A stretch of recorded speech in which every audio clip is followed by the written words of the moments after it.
வணக்கம் மந்திரம் நமஸ்காரம். நான் உங்க சஞ்சு. இன்னைக்கு பார்த்தீங்கன்னா வந்துட்டு டே 17 17வது நாளும் வந்துட்டு நம்ம ரெகுலராக வீடியோ போட்டோம். இதுக்கு முன்னே வரப்போகிற நாளும் வந்துட்டு கண்டிப்பாக நம்ம வீடியோ ரெகுலராக போட தான் போகிறோம். அதே மாதிரி நீங்கள் ஒரு விஷயத்தை ஆரம்பிச்சிங்கன்னா கண்டிப்பாக எப்பவுமே ஸ்டாப் பண்ணாதீங்க. ஒரு விஷயத்தை ஆரம்பிச்சிங்கன்னா அது முடிகிற வரைக்கும் அந்த ப்ராசஸ்லேயே இருங்க. ஜஸ்ட் அந்த ரிசல்ட் வருதோ இல்லையோ அது மேட்டர் இல்லை. நம்ம ஆரம்பித்த விஷயத்த நம்ம எப்பவுமே விடக்கூடாது. அதுதான் இப்போ பார்த்தீங்கன்னா நம்ம டெட்லைனை பற்றி பார்க்க போகிறோம். நீங்கள் வந்து எந்த ஒரு விஷயம் வந்துட்டு நீங்கள் ஸ்டார்ட் பண்ணணும்னு நினச்சிங்கன்னா அது கண்டிப்பாக நீங்கள் டெட்லைன் வைக்கணும். நீங்கள் டெட்லைன் வைக்காமல் மூவ் பண்ணிங்கன்னா வந்து அந்த ப்ராசஸ்க்கு அர்த்தமே இல்லை. நீங்கள் வாட்டுக்கு பண்ணிகிட்டே இருப்பீங்க, அதுக்கான ரிசல்ட் எப்போ வரும் தெரியாது. நீங்கள் வாட்டுக்கு பண்ணிகிட்டே இருந்தால் வேஸ்ட்டு. அப்படி பண்ணலாம். சில விஷயங்கள் லைஃப் லாங் பண்ணுறதெல்லாம் இருக்குது. ஜஸ்ட்டு இந்த படிக்கிறது, இந்த ஒரு சப்ஜெக்ட் எடுத்து வாழ்க்கை முழுக்க அந்த சப்ஜெக்ட் மட்டும் ரெகுலராக ரீட் பண்ணிட்டு இருக்கிறது, அதெல்லாம் நீங்கள் பண்ணலாம். பட் நீங்கள் இப்போதைக்கான ஒரு ஷார்ட் டைம் கோல்னு எடுக்கணும். ஷார்ட் டைம் கோல்னால் ஒரு லாங் டைமாக ஒரு கோல் வைக்கணும். இந்த கோல்னு சொல்லிட்டு அதுக்கு நீங்கள் வந்துட்டு கொஞ்சம் கொஞ்சம் பிரித்து தனித்தனியாக வைக்கணும். ஜஸ்ட் நான் உங்களுக்கு சிம்பிளாக சொல்லணும்னா, நீங்கள் ஒரு 3 மாதம் 4 மாதம் கழிச்சு இப்படி இருக்கணும்னு நினைக்கிறீங்க, அதுதான் டெட்லைன்.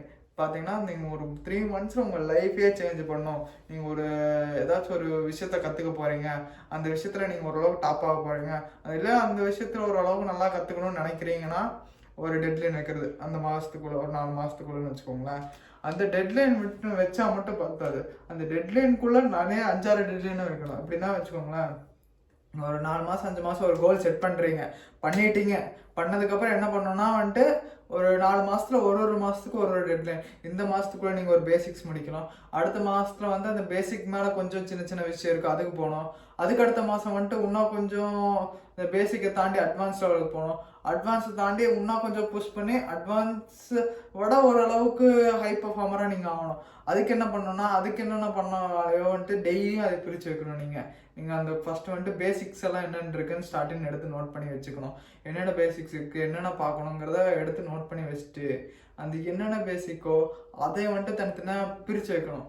பேசிக்லேயே வந்துட்டு சின்ன சின்ன ஹார்டான விஷயம் இருக்குது, சின்ன சின்ன ரொம்ப ரொம்ப ஈஸியான விஷயம் இருக்குது. ஃபஸ்ட்டு வந்துட்டு நீங்கள் ஈஸியிலேருந்தே போகலாம், தப்பில்லை. கொஞ்சம் கொஞ்சமாக ஈஸியான விஷயத்தை கற்றுக்கோங்க. ஸ்டார்டிங் 10 நாள் இப்படி, அடுத்த 10 நாள் இப்படி, அடுத்த 10 நாள் கூட இப்படி கற்றுப்பேன்னு நீங்கள் நினச்சிங்கன்னா இது இந்த சின்ன சின்ன டெட்லைன்னு சொல்லுவாங்க. இந்த மாதிரி டெட்லைன் வச்சு நீங்கள் மூவ் பண்ணுறதுனால உங்களோட கோலை நீங்கள் வந்துட்டு இன்னும் கொஞ்சம் ஃபாஸ்ட்டாக வந்துட்டு அச்சீவ் பண்ணுறதுக்கு நிறைய வாய்ப்புகள் இருக்குது. அதே மாதிரி நீங்கள் எந்த ஒரு கோல் எடுத்துக்கிட்டிங்கனாலும் வந்துட்டு நீங்கள் ரிசல்ட் எப்போவுமே வந்துட்டு ஃபுல் அண்ட் ஃபுல் பார்க்கவே கூடாது. நீங்கள் ரிசல்ட்டை விட நீங்கள் ப்ராசஸ் தான் அதிகமாக பார்க்கணும். நீங்கள் எந்த அளவுக்கு வந்துட்டு நீங்கள் ரிசல்ட்டை விட ப்ராசஸ் அதிகமாக பார்க்குறீங்களோ அந்தளவுக்கு உங்களுக்கு ரிசல்ட் அதிகமாக வரும். ஏன் சொல்ல போனோம்னா வந்துட்டு நீங்கள் ஜஸ்ட்டு இப்படியெல்லாம் வரும் அப்படியெல்லாம் வரும்னு நினச்சா ஸ்டார்டிங்கில் ஒன்றுமே வராது. இம்ப்ரூவ்மெண்ட்டுங்கிறது நம்மளுக்கே தெரியாமல் கொஞ்சம் கொஞ்சமாக தான் இம்ப்ரூவ் ஆகும். நம்ம ஃபஸ்ட்டு எதுக்கு அந்த ப்ராசஸ் பண்ணுறோன்னா வந்துட்டு அந்த ரிசல்ட்டுக்கான அந்த சக்ஸஸ்க்கான நம்ம தகுதியான ஒருத்தங்களாக மாற்றிக்கிறதுக்காக தான் அந்த ப்ராசஸே நமக்கு நடக்குது. ஜஸ்ட் அந்த ப்ராசஸே வந்துட்டு ஈஸியாக இருக்கணும்னு நினச்சிங்கன்னா அது ஈஸியாக இருக்காது. அப்படி பார்த்தீங்கன்னா அந்த ப்ராசஸ் ஈஸியாக இருக்கிற மாதிரி இருந்தால் எல்லாருமே பண்ணிட்டு போயிடுவாங்கல்ல.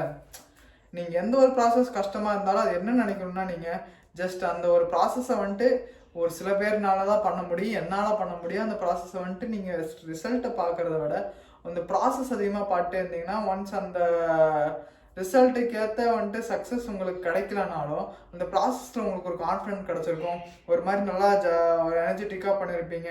அந்த வந்துட்டு எனர்ஜெட்டிக்கும் கான்ஃபிடென்ட்டும் இன்னொரு ப்ராஜெக்ட்குள்ளே போகிறீங்க, இன்னொரு விஷயம் கற்றுக்கணும்னு நினைக்கிறீங்க. அதுக்குள்ளே போடும்போது நீங்கள் என்னென்ன தப்பு பண்ணீங்க, என்னென்ன சில விஷயத்தெல்லாம் வந்துட்டு நம்ம பண்ணணும்னு நினச்சிருப்போம். சில நாள் பார்த்தீங்கன்னா ப்ரொகாஸ்டினேட் பண்ணிவிட்டு பண்ணாமல் விட்டுருப்போம். பட் இந்த தப்பெல்லாம் வந்துட்டு நம்ம பண்ணியிருக்கோம், அந்த தப்பெல்லாம் பண்ணக்கூடாதுங்கிறது நமக்கு தெரியும்.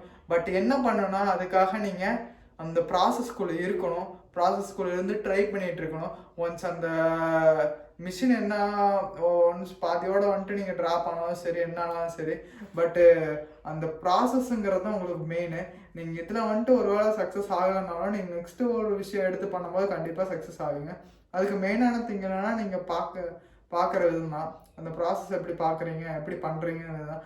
ஒவ்வொரு ப்ராசஸ்லையும் ஒவ்வொரு மாதிரி உங்களுக்கு கான்ஃபிடென்ட் கிடைக்கும். ஒவ்வொரு விஷயம் பண்ணும்போது ஒவ்வொரு இது உங்களுக்கு இம்ப்ரூவ் ஆகிட்டே போயிட்டுருக்கும். ஒரு இது மீன்ஸ் ஒரு கான்ஃபிடென்ட் லெவல்னு சொல்லுவாங்க, பார்த்துருக்கீங்களா? நம்ம பண்ணுற விஷயத்து மேலே எடுத்தோன்னா வந்துட்டு நீங்கள் போயிட்டு ஏரோப்ளேன் ஓட்டணும்னு நினச்சா ஓட்ட முடியாது. கொஞ்சம் கொஞ்சமாக தான் வந்துட்டு போக முடியும். ஃபஸ்ட்டு சைக்கிள் ஓட்டினா, ஒரு பைக் ஓட்டினா, ஒரு கார் ஓட்டினா, அப்புறம் தான் வந்துட்டு ஏரோப்ளேனும் ஓட்ட முடியும். அதே மாதிரி தான் நீங்கள் எடுத்தோன்னா பெரிய ப்ராஜெக்ட் பண்ணலாம், தப்பே இல்லை.